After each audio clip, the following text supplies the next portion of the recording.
காட்டினாங்க. முன்னாலும் பல தடவை சொல்லப்பட்டிருக்கு. 2 கபர் இருக்கக்கூடிய இடத்துக்கு ஸல்லல்லாஹு அலைஹி வஸல்லம் போனாங்க. சஹாபாக்கள் எல்லாம் போயிட்டு இருந்தாங்க. இந்த 2 கபர்ல உள்ளவர்களும் வேதனை செய்யப்படுகின்றார்கள், தண்டனை கொடுக்கப்படுகின்றார்கள் அப்படின்னு சொல்லிட்டு, பெரிய பாவங்கள் செய்ததின் காரணமாக இவர்கள் தண்டனை கொடுக்கப்படவில்லை. மாறாக ஒரு மனிதர் ஒரு கபரில் இருக்கக்கூடியவர் கோள் சொல்லி திரிந்து கொண்டிருந்தார். இன்னொருவர் சிறுநீர் கழித்து துப்புரவு செய்யாமல் இருந்தார், சுத்தம் செய்யாமல் இருந்தார். அதனால 2 பேருக்கு தண்டனை கிடைக்குது என்று சொல்லிவிட்டு ஸல்லல்லாஹு அலைஹி வஸல்லம் அவர்கள் ஒரு பச்சை பேரிச்ச மட்டையை கொண்டு வர சொல்லி அதை 2ஆக பிளந்து இந்த கபர்ல ஒண்ணு அந்த கபர்ல ஒண்ணு நட்டு வச்சாங்க. யார சொல்லா இதை ஏன் இப்படி வைக்கிறீங்க அப்படின்னு கேட்டாங்க சஹாபாக்கள். இது காயாமல் இருக்கும் காலம் எல்லாம் இவர்களுடைய பாவங்கள், இவர்களுடைய தண்டனை குறைக்கப்படலாம் என்று ஸல்லல்லாஹு அலைஹி வஸல்லம் சொன்னாங்க. இப்ப கபர்ல நடக்கக்கூடிய வேதனை ஸல்லல்லாஹு அலைஹி வஸல்லம் பார்த்திருக்கிறாங்க. அதனால அந்த மாதிரி செஞ்சாங்க, சொன்னாங்க. கபர்ல நிச்சயமாக வேதனை தண்டனை உண்டு என்று ஒவ்வொரு மூமினான மனிதரும் நம்ப வேண்டும். நம்பினா தானே, அதாவது மறைமுகமான விஷயங்களை நம்புறதுதானே ஈமான் அப்படின்னு பேர். ஸல்லல்லாஹு அலைஹி வஸல்லம் மிக தெளிவாக அல்லாஹ் குர்ஆனில் சொல்லுகின்றான். ஸல்லல்லாஹு அலைஹி வஸல்லம் ஹதீஸ்கள்ல பல நிகழ்ச்சிகளை சொல்லி தந்திருக்கின்றார்கள். கபர்ல ஒரு மனிதர் இந்த தண்டனைகளை விட்டும், இந்த உலகத்துல நல்ல அமல் செய்யணும், முதல்ல நல்ல அமல்களை செய்வதோடு நல்ல வேலைகளை செய்வதோடு அல்லாஹ் ரசூலுக்கு கட்டுப்பட்டு நடப்பதோடு கபருடைய வேதனையை விட்டும் தப்பிப்பதற்காக வேண்டி சில முறைகளையும் ஸல்லல்லாஹு அலைஹி வஸல்லம் அவர்கள் சொல்லி இருக்கின்றார்கள். அதையும் செய்ய வேண்டும். அது எவர் ஒருவர் ஒவ்வொரு நாளும் இரவு நேரத்திலே சூரத்துல் முல்க், தபாரக்கல்லதி பியதிஹில் முல்க் என்று வருகின்றது, அந்த சூறாவை 30 ஆயத்துகள் கொண்ட அந்த சூறாவை ஓதி வருவாரேயானால் நிரந்தரமாக அவர் கபருடைய வேதனையை விட்டும் தப்பித்துக் கொள்ளுவார், பாதுகாக்கப்படுவார் என்பதாக குறிப்பிடுகின்றார்கள். அதே போன்று அலிஃப் லாம் மீம் சஜ்தா, அதாவது இந்த வெள்ளிக்கிழமை சுபுல எல்லாரும் ஓதுறாங்களா பெரும்பாலும் நிறைய மஸ்ஜிதுகள்ல, அந்த சூறாவை ஒரு மனிதன் நிரந்தரமாக ஓதி வருவாரேயானால் அவருக்கும் கபருடைய வேதனையை விட்டும் பாதுகாப்பு கிடைக்கும் என்பதாக சொல்லுகின்றார்கள்.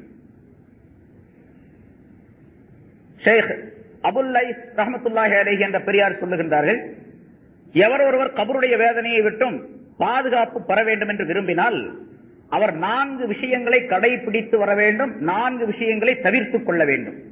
8 விஷயங்கள், 4 செய்யணும், 4 விட்டுறணும்.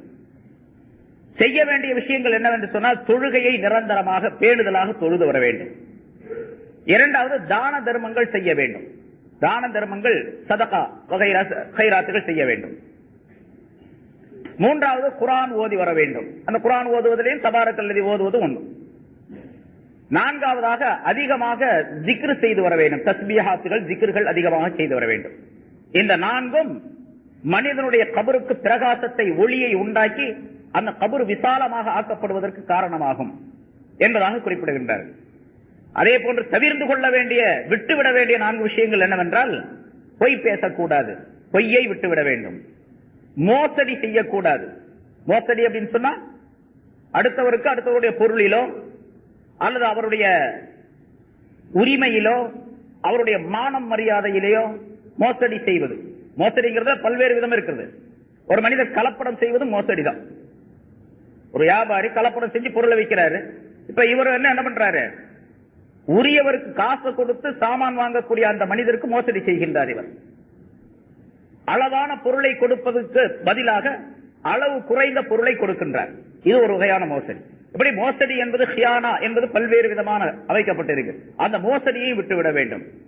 3வதாக கோள் சொல்லுவதை விட்டுவிட வேண்டும். கோள் சொல்லுவதும், அதாவது பொய் பேசுவது, மோசடி செய்வது, கோள் சொல்லுவது, சிறுநீர் கழித்து சுத்தம் செய்யாமல் இருப்பது, இந்த 4ம் தவிர்க்கப்பட வேண்டிய விஷயங்கள்.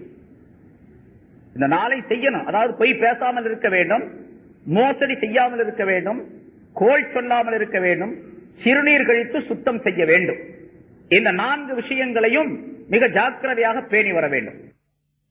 முதல்ல சொன்ன 4 விஷயங்களும் செய்யப்பட வேண்டியவை, இந்த 4ம் தவிர்க்கப்பட வேண்டியவை.